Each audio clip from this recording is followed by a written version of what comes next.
Hey there, I'm Zach Abramowitz, and I am Legally Disrupted.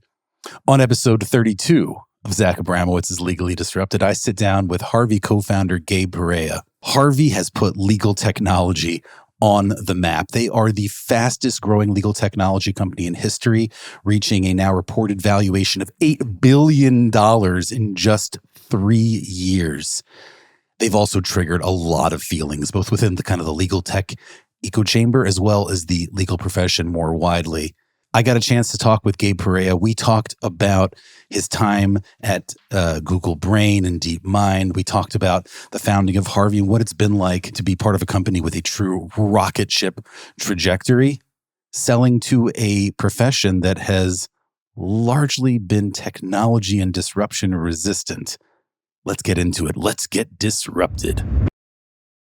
So, Gabe, I wanted to start with this. You were working at Google in and around the time that "Attention is All You Need" came out.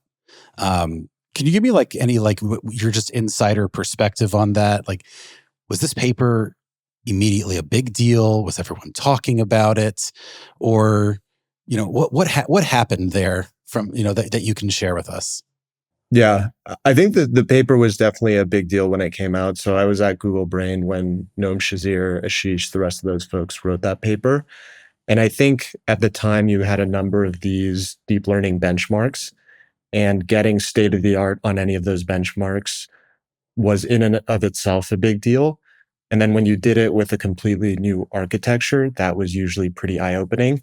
And so they got really good results on one of the big machine translation benchmarks. And the more they scaled it, the kind of more they got better results.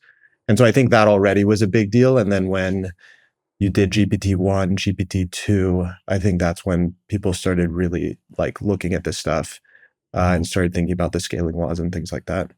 When you were there, can you sort of give us a sense? Because I know people will talk about, I'm an AI researcher, doing AI research, but I think for most people that remains kind of shrouded in mystery. Take us inside the life. Are you just writing equations on the windows, social network style? What does an AI researcher actually do every day? Yeah, I think what was really fun about AI research was the problem statements were pretty easy. So basically all of AI research, or a lot of it, was one, try to come up with a data set that you think performance on that data set captures something interesting about human intelligence. And so when I was at Google Brain, the really interesting data sets were these vision data sets where you had a bunch of images and they were labeled, and you wanted to figure out how to build models that could tell you what was in an image. And then the day-to-day work was coming up with new ways to get better results. You would have leaderboards of here's all the other papers. And then when I went to DeepMind, it was the same thing, but with video games. And at the time, they were trying to figure out Atari games and harder games. And it was same thing there. Could you look at the pixels of these games and figure out how to play them without giving the model any of the rules or anything like that? And so it really was try to define some data set or some problem set that we think captures something about intelligence. And then could you build neural networks that are able to do parts of that? What portion of that is behavioral psychology, or let's say science of the brain versus math? Yeah, I think people had different approaches. So Demis, for example, who started DeepMind, was a neuroscientist, and I think there was a lot of things that they came up with that were inspired by neuroscience. And I think even when you look at things like attention, that's kind of very tangentially inspired by human attention. And I think the challenge is always, when you were building these systems, there are analogies, but then there are things that are very different. You're building these on, a lot of GPUs. And so sometimes that intuition can lead you astray. And so I think figuring out what to draw from and then what to realize, okay, this is actually not going to work on computers. And I think that's something that was actually a really big deal with the Attention is All You Need paper. Noam Shazir just realized this was a way that you could distribute compute really efficiently on TPUs or GPUs. And so it was really less about human attention and much more about really elegant algorithm design for the type of compute that you were using that let you scale. Right. So something like I know we debate this internally, and I feel like even within the AI world, I sort of hear different versions of this. So like I find I really like the Ilya Sutskever, you know, what I would call like um anthropomorphizing the AI, right? Like really thinking about the AI like as if it is a sentient human being, so that when you start thinking about, well, how are we going to make it better? Well, maybe we're going to have to teach AI to like memorize something. I just said recently to a group of friends that I think we're going to eventually get to a place where the AI sleeps at night. And now, what does sleeping mean? Meaning, like, it sort of takes everything you did in that day and processes it and kind of dreams about it. Like, so I tend to really relate to that. I don't know if it's because I just find it intellectually fascinating that we've created something that's like a human, but I Yeah. also find it useful because you sort of begin to realize where the limitations are going to be, because you're like, listen, it's more like a human, less like a calculator, less like a spreadsheet. So like things that you wouldn't necessarily trust a human to do without a calculator, maybe you don't trust the AI to do. Where do you sort of like come out on that? And like, where do you like where do you see sort of the spectrum of views, Yeah. within AI research on this topic? Yeah, no, I think this is an interesting topic. And I think similar to drawing analogies from neuroscience when you're doing AI research, there's pros and cons. I think the pros is as these models get better, they do seem to act more and more like humans. The human analogy to agents, I think, is a very good one. And it's like, I think it takes you very far. My intuition is what a lot of these systems end up looking like, though, will not be, oh, we just copy what humans do and just scale up agents that way. And I think one analogy I like to think about is if you think of what happened with newspaper companies when the internet came out, a bunch of people just said, okay, let's take newspapers and just put them on the internet. But actually, CNN.com and ESPN.com are like the biggest sort of web 1.0. Yeah. yeah, but actually, what was the killer product was news feeds, right? And it was some thing that drew inspiration from what a newspaper was, but really molded itself to this new technology. And my guess is you will see things like that, where I think just trying to build agents and then build agent workforces is kind of the equivalent of let's take newspapers and put them on the internet. And if you think of other industries like finance, you could imagine building super intelligent traders. But if you think of it, we've already kind of built super intelligent financial infrastructure, which is the stock market. And it actually looks nothing like human traders. And so I think you'll start seeing things like that. Yeah, this is this is interesting also because you were at, you mentioned Demis Hassabis before. One of the examples I like to give is the I'm forgetting the name of it, the chess player that came up with this like totally new way to win at chess that no human had ever seen, right? Yeah. Which is like already sort of like, thinking along those lines. At the Yeah. same time, like the AI that you have right now feels very much like personal AI assistant. I'll quote, because I have it on a slide that I try to show everyone that like I just my sort of contention is I don't know whether AI really is like a sentient being. I know that right now I think it helps to think about it that way. And Yeah. the quote I wanted to mention was Winston mentioned that when you guys changed the name from Council AI to Harvey, that you Yeah. saw that people began like prompting better, right? So like Yeah. it does suggest to me that like there is this kind of feeling of like, oh, I'm working with someone, I'm talking to them, and if you can sort of Yeah. get to that point and feel like I'm not a crazy person here, right? Which I think a lot of people now sort of have that figured that out with ChatGPT, but so there is that element. How do you build an AI right now when that's the paradigm shift, while Yeah. also knowing the other thing that you just talked about, which is right, like we're kind of still in the 1.0 phase. Yeah. I think this is the big challenge where, to your point, how do you use these analogies when you're thinking about research and then how do you balance that with when you're thinking about product? Because I think this analogy is very powerful for product, which I think is why you saw the thing happen with the Harvey name, why ChatGPT is so successful. Like this is just such a natural way to interact, and it's what we're most used to. And I think for us, we just do both in parallel. Like I think a huge part of the user experience of these technologies will be how you interact with colleagues. Like from when we started the company, we always had the term partner interface, which if you think of what the interface a law firm partner has to the rest of the firm, it's basically just email, right?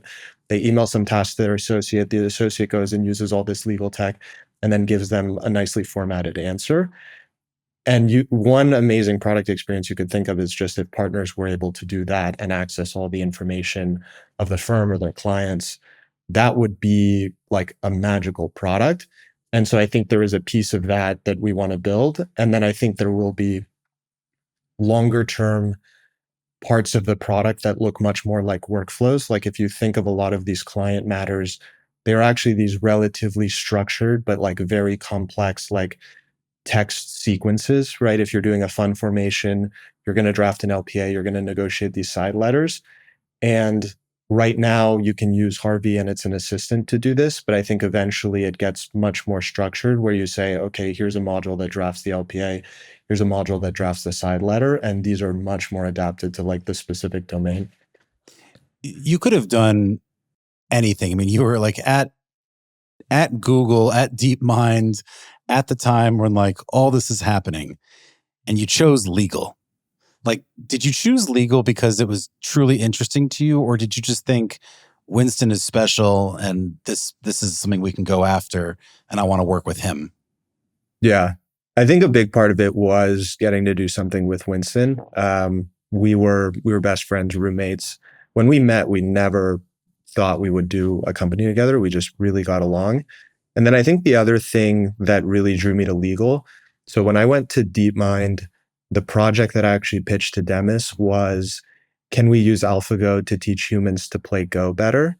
And the reason I had been doing AI research was I was really passionate about education and I wanted to start a personal education company.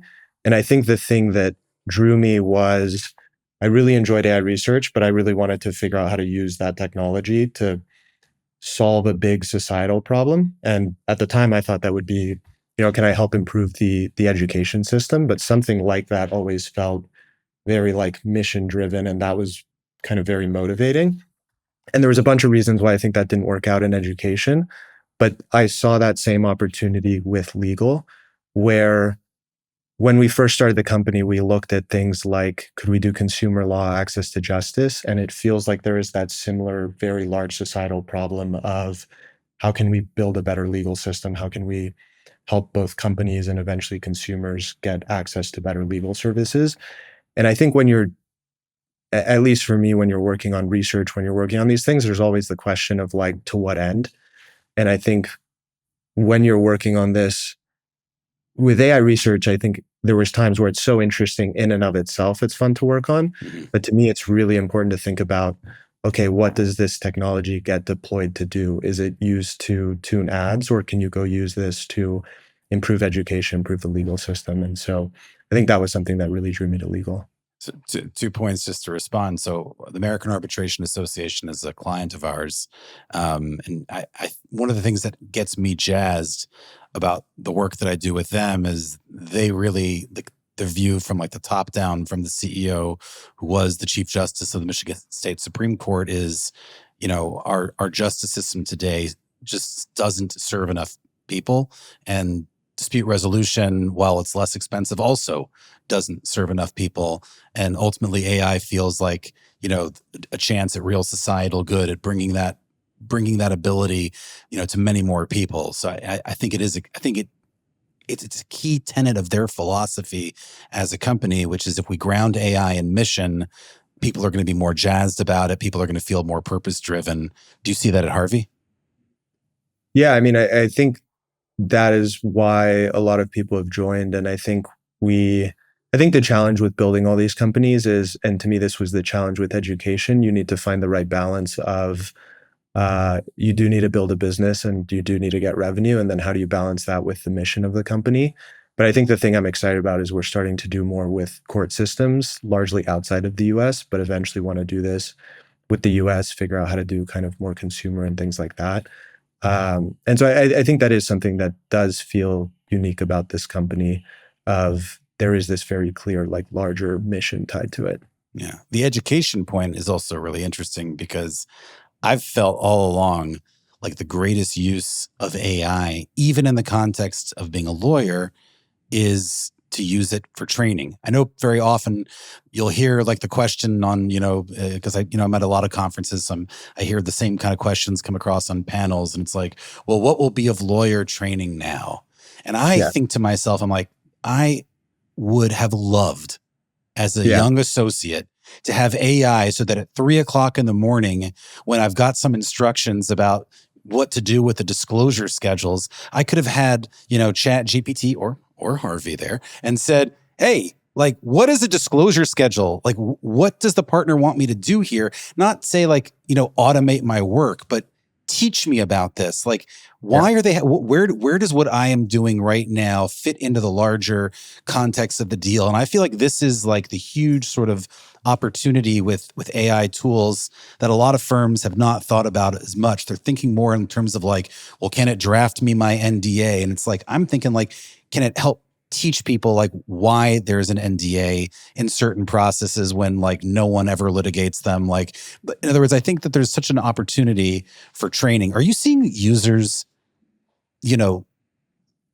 use Harvey that way and use it as an education and a training tool, not just as like a get my work done tool?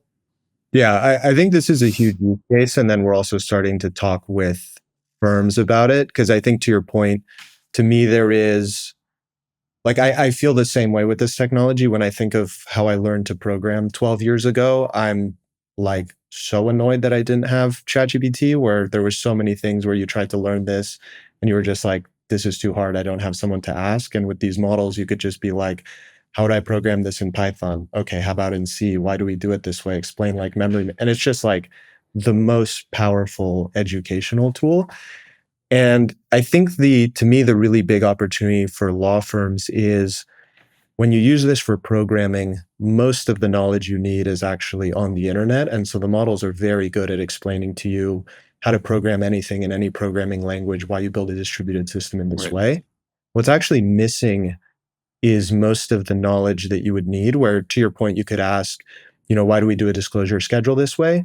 But you can't ask for this client in this type of transaction, why am I structuring it this way? How does our firm usually do this?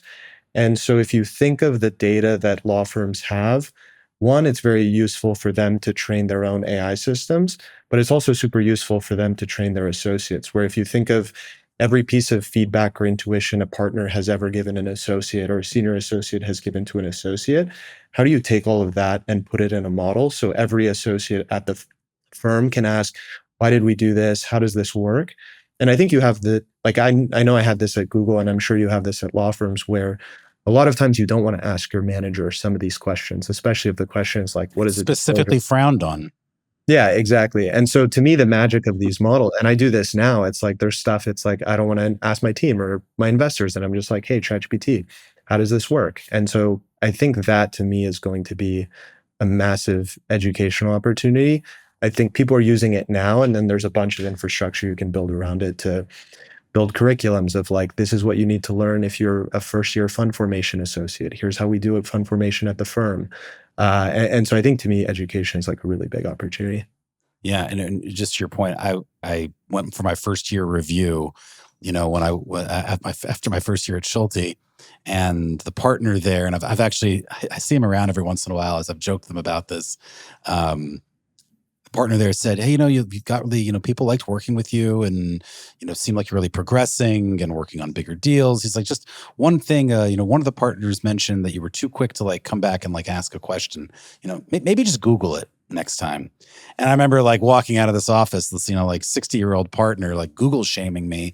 And I feel like there's going to be like that point at some point, like I'm sure it's already happening in firms. Like, did you look it up on ChatGPT? Like you didn't need to come back. And I actually think this is why there's been huge adoption within the law firm model, because the AI, and I know there's this like misnomer out there, and I'd love to hear your data on this, that like only junior attorneys are using Harvey. I've heard something very different.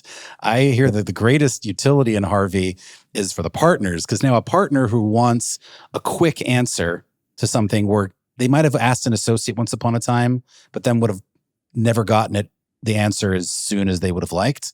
Now they can get that quick answer. And if there's something that requires more than a quick answer and they're giving it to the associate, that associate now has basically no reason that they can't like educate themselves on this and be competent, where previously they would have had to, undergo maybe years of training to be able to like just intuitively understand this stuff.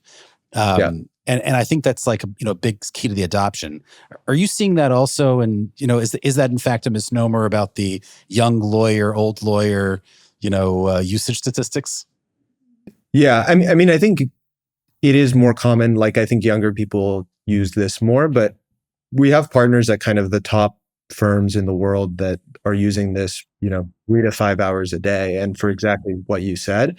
And I think, to me, what is super valuable is Winston, when he was working at O'Melveny, had showed me kind of some of his emails, and it's like historically the email you'd get from a partner is like, please look into the pass-through defense, thanks. And you're just like, I don't even know where to start. And I think what's so powerful about these models is, as a partner, a senior associate, you can have the model take a first pass, look at that, and then give it to a junior associate and say, hey, these sections are correct. It missed this. Can you go fix this? And now you have this like 80% structure and that's so much easier. And it's like, I do that internally at the company a lot, where if you say, hey, could you write me, something on this, or could you write a tech spec on this? It's so much easier if you say, here's the outline, here's how long I want it, here's the sections I want. And it's just getting so much easier to do this with the models. And so I think there's all these tricks that we see partners and senior associates learning to use these models, not just how do I get answers, but how do I communicate better to the folks that I'm working with. You guys are the fastest company to hit 5 billion, a legal tech company at least, hit 5 billion in valuation, 100 million in ARR. That's not even particularly close. I know you can't talk about it, but there were reports out there that you guys have another funding round at 8 billion. So I have to change my slides around now. Thanks a lot. What was like the first time where like you remember like having to pinch yourself going like, I can't believe this. Like, was there a moment, or are you just that confident? I think the first moment was actually when we got early access to GPT-4. And so when we started the company, I think GPT 3.5 had maybe just come out. And I think I had, from seeing GPT 1, 2, and 3, the thing I was very confident about was these models will keep getting better. But I think at the time, I don't think anyone expected the jump from 3 to 4, which was to me really the inflection point, where when we started the company and we were playing with GPT-3, we were looking at consumer because it just couldn't do big law, like corporate legal work. And when we raised money from OpenAI, they gave us early access to GPT-4. And Winston just went in his room for 14 hours and just played with it and came out and was just like, this can do so much of like what I did as an associate. And when I didn't know legal very well at the time. I still don't know legal super well, but I looked at like what he had done. And when he showed me how he did this, that to me was actually the like, holy shit moment. And I think from there, probably the next one was signing a large contract with A&O PwC. And I think from there it was, we had the conviction of, when we had used GPT-4 ourselves, that this was really big, and then getting the confirmation of, okay, these very large professional service providers also see this. I think after that point, it was, we need to just go and scale as quickly as possible because this technology is like very revolutionary. So then at that point, you stopped pinching yourself. Meaning, has everything since sort of been like unsurprising to you? I think it's such a blur that it's like you don't even have time to like think about that. Yeah. Be honest, like it's at the time things feel like they're moving so fast and so slow at the same time. I think it's like a very surreal experience. Why do you think people have such strong emotions and feelings about your company? Like, I like to point this out, that it can't just be like the fundraising, because like Even Up has raised a bunch of money, and they're like AI for personal injury, ambulance chasers. They don't, they get very little, Schadenfreude or hate. People Yeah. seem to have like such strong opinions about you guys, which is funny because like it wasn't like you were like very out there for a while. Like it's not like neither one of you seem to really enjoy. I mean, I appreciate you coming on, but you don't seem to enjoy doing podcasts, or I feel like you guys would have done a whole bunch more. You're not like super active on like social media. So it's kind of strange, no? Like, why do people like have such passionate feelings about Harvey? Yeah. I mean, this one's weird to me for kind of the reason you said, where it's for us, the past 3 years has just been super head down. I enjoy doing podcasts like this, but I think for us, the focus has just been very much on, how do we build the best product for our customers? How do we scale the company? And I mean, I'm sure there were some of the things of like, we did a wait list. We didn't like talk about the product publicly and things like that. Yeah, none of it was But there are ever. plenty of companies that have been in stealth. There are plenty of companies that Yeah. had wait lists.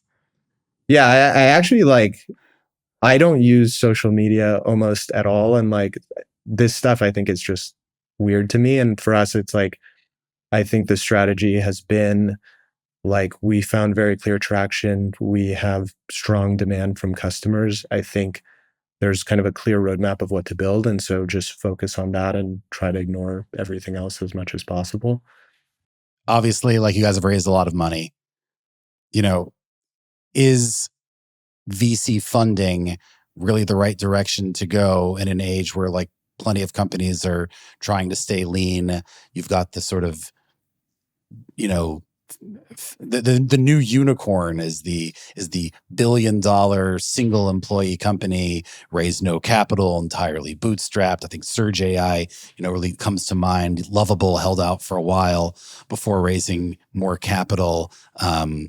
Windsurf, the CEOs talked about, running the company until the point of dehydration and then only then hiring. But you guys have certainly, raised quite a bit of money. You're growing very fast, obviously. Um, why does it make sense today in 2025 to be raising tons of capital for a startup like this, as opposed to, going this sort of lean and bootstrapped, maybe AI first path? Yeah, I think it really depends on company strategy, industry, and those dynamics. For us, raising is a means to an end of, I think we're in an industry where we're quite clear what we need to build. And so the goal is really to scale as quickly as possible. We're hiring super quickly. We're opening offices. We're thinking about acquisitions. AI talent, compute is super expensive. And if you think of kind of the companies we want to scale along with, it's the OpenAIs and the Anthropics. And so if you look at kind of the rate they're scaling, I would argue, relative to them, we're actually going slow. And so I think in this space, it's not clear to me you have the luxury to bootstrap because it's moving so quickly. And so I think you really need to figure out not just fundraising, but kind of all the strategies to grow as quickly as possible.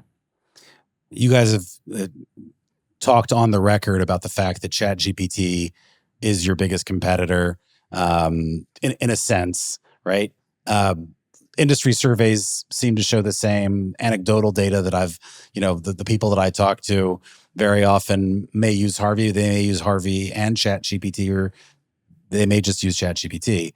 How do you build to stay ahead of a company who, like, simultaneously in many ways, like, you are platformed by? Like, how does that work? Yeah. I mean, we see OpenAI, Anthropic, all the foundation model providers as indirect competitors. So like OpenAI as an investor, we love working with them. And so I think all of these companies will do some professional service or verticalization, but I think their focus is in improving the models. And so you saw OpenAI hired a bunch of bankers to make the models better at financial modeling. Anthropic's done this. And so I think that will keep happening. And where we think the focus for us is, the goal isn't to make the best legal model or the best legal assistant. It is really how do you help these law firms become more profitable or improve their business? And I think as we've scaled, there is still a lot of that is how do you make the individual lawyer more effective? But increasingly, it's how do you help teams of lawyers work on a client matter? How do you help the law firm orchestrate all of the client matters they're working on? How do you help law firms deliver the services to their clients in new ways? How do you help law firms collaborate with clients? And so I think a lot of the shift in where we think we'll differentiate is not just on the model layer, but really what is all of the infrastructure that an AI first law firm is going to need to be as effective as possible. Yeah, and you mentioned the AI first law firm. A lot of you are obviously having amazing growth within the law firm vertical. Someone asked me, like, well, how do you think Harvey might not win?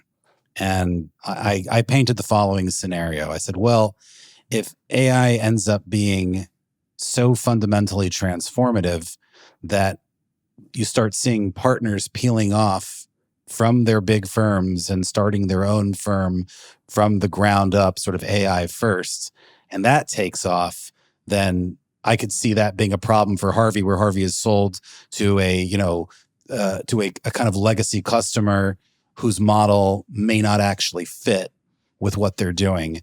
I'm sure I'm not telling you anything you guys haven't thought of. So what's the how do you think this plays out?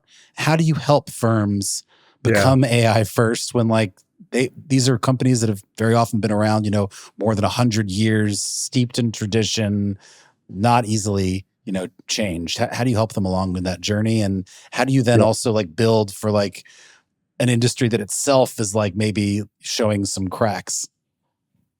Yeah, no, it's a great question. I mean, our hope is that the platform we build would serve both of these customers. So both big law firms and folks that are trying to build new firms. I think probably the infrastructure both of those firms end up needing actually looks rather similar. And then I think there's a lot of reasons why you will continue to need big law firms to do this work. Like, really, the value is being full service, being able to handle this very complex work that it's not clear to me one or two partners can go off and replicate what these big law firms do. But I think there'll be areas where you will see more of that. And when we think of, what is the infrastructure they need, or how can we help these firms, I think a big part of it is thinking about collaboration. So as we sell Harvey more to enterprises, I think a lot of the really valuable infrastructure that we will build is how do you allow enterprises and their law firms to collaborate together and solving all of the security, the ethical walls, those data problems. And then what does that collaboration look like on top of that? And how do you use AI or train AI on that relationship? I think that's going to be a key part. And I think that will be used by large firms, used by smaller firms. And I think there'll be a lot of value of how do you connect these companies with the right firms and things like that. What part of this challenge in building this product is an AI research challenge versus how much is it a sort of basic engineering and user journey challenge? I would say that a lot of what we've been doing is how do we assemble all of the pieces so that you can do the very interesting AI work? And I'll talk about that in a sec. So I think right now, a lot of it is engineering and product, where the infrastructure we need to build is how do you help law firms structure all of their data and their collaboration with their clients so that you can get all of this context in one place so that AI is super effective on those client matters. But then I think what becomes the really interesting AI research challenge and what our bet is I think there's kind of going to be two competing strategies of how you can service in-house teams. One is there's one world where the foundation models get so good that in-house teams just bring in all of the outside counsel work, right? And that's what I would say is going to be OpenAI, Anthropic, what the foundation model providers will try to provide to large enterprises. And then the other is that instead what you need is the tooling that I described to connect law firms with their clients so the law firms can build AI or do the work directly to help their clients. And I think the bet there is how much of what these law firms are doing is so specialized and so private that it doesn't go in the foundation models, in the general purpose ones. And so our bet is to build these very specialized AI systems. It will actually be the latter. And so what you need to do is build the infrastructure for the law firms to build these systems so they can work with their clients. And I think that's, to me, one of the really interesting long-term AI research problems that we would want to solve. Interesting. And it kind of gets to the question that I very often have when it comes to AI, which is, what do lawyers do next? Now, my argument to lawyers has been, well, start using this stuff right now, because if you don't even use it, your brain will never even start thinking about what's next, because it won't be forced to. But I get a little bit like cynical when I hear the following answer. This will allow you to do the mundane work, automate that so that you can now focus on the higher strategic work. And the reason I think this is sort of nonsense is there are already automation platforms out there to get rid of like the mundane work. And actually, sometimes I think large language models can be not great at doing some of like the easy work. Where I think they're specifically amazing is like the strategic work. Like I love like the idea of working with an AI, but I feel like if I was litigating a case, I would be using it actually for the highest level strategic work, not for the mundane work. Like, what do lawyers, in your opinion, do next? And are you seeing that use right now of AI for the kind of highest level strategic work? Yeah. No, this is a great question. So we are seeing people use this kind of at the highest levels. I think there's even some folks that are using this to prep for like Supreme Court arguments and things like that. And so I think we see people using this for high level strategy work, and it is really good at that. I think the reality is with this technology is it's not going to be a binary split of like it's good at strategic, it's good at automating the lower level work. It's really going to be a hybrid of both. To me, I think the really interesting thing for lawyers and partners is like if I think of what the past 2 decades for law firms have been, it's the internet and personal computers were invented, and that enabled you to build these mega firms. And a lot of the problem was figuring out how do you scale these firms? How do you organize the people in these firms? How do you train them? What is the business model? What is the offerings to clients? And to me, that's going to be the next question for the next, decade or two is now I give you all of these agents or all of this AI. What is the new way that you work with clients? And I think there's not going to be a simple answer of this automates the mundane work and now you do. It's going to be a mix of all of this. How do you deliver the services? What is the IP as you build these systems with your clients? What are the new pricing models?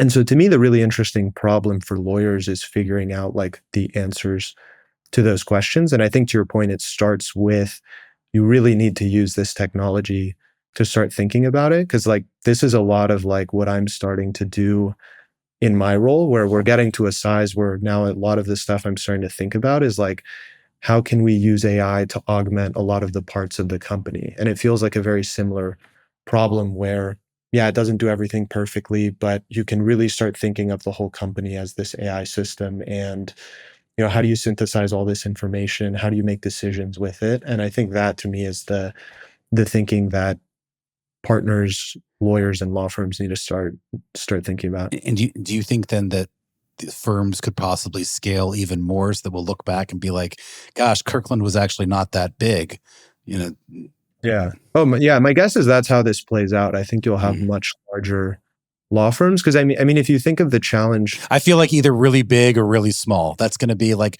I think you'll see exactly right. Because I think to me the problem, the challenge with law firms now is you're still to a large extent your revenue is just linearly tied to your headcount. And I think if these models get good enough and you're able to figure out how to take your legal expertise and put it in a model and figure out the right business model, there's just ways that now you can get kind of more tech scaling and tech margins than service scaling and service margins. And that to me is the big thing for law firms to figure out. I'll get you out of here on one last question. I've argued to firms, because I know there's this whole discussion right now about the ROI of AI. I've argued to many firms that the single most important ROI of an AI personal assistant, whether it's Harvey, whether it's another one, um, is not going to show up yet on a P&L the way you're used to old ROI showing up. But the primary ROI is the employee morale and lawyer retention. And my intel tells me that a lot of the deals that Harvey has signed, and I know this anecdotally as well, actually came through managing partners. And the reason I think that's an important data point is what the managing partner tends to care about is not like 15% efficiency on like how long it took to draft an SPA. What the managing partner cares about is attracting and retaining the very best talent. So like the same way you wouldn't give a lawyer one screen to work on, every lawyer has two screens, because if you didn't, you'd be small time, right? And no firm wants to be seen that way. But like an AI personal assistant is almost like table stakes, but that the ROI should be felt at like the individual lawyer level.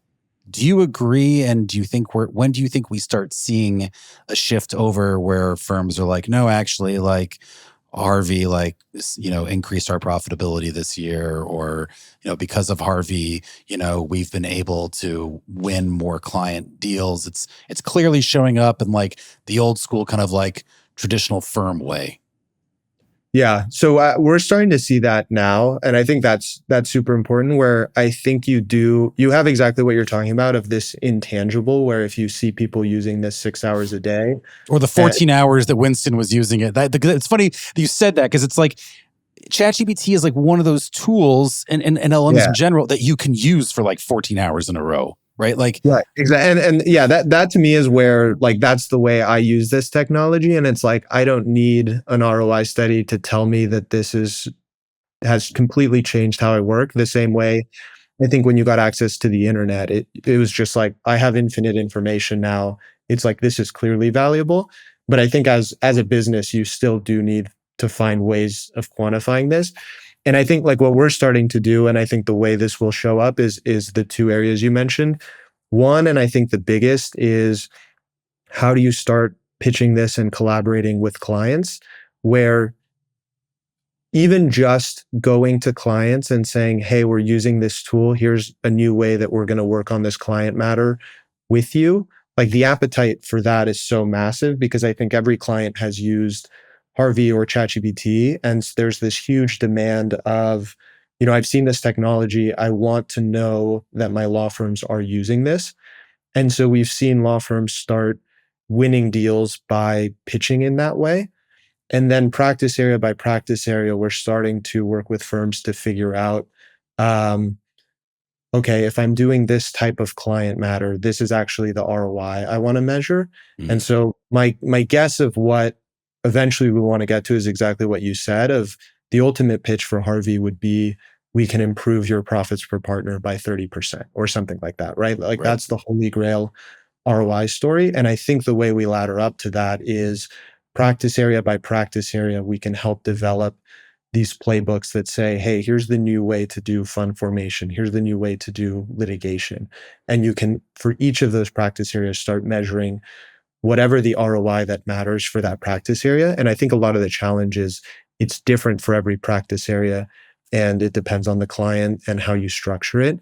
And so I think that's where a lot of the interesting law firm differentiation will come from, is how each of them figure out this is the new way to practice in these different practice areas, and particularly like how you collaborate with clients in those.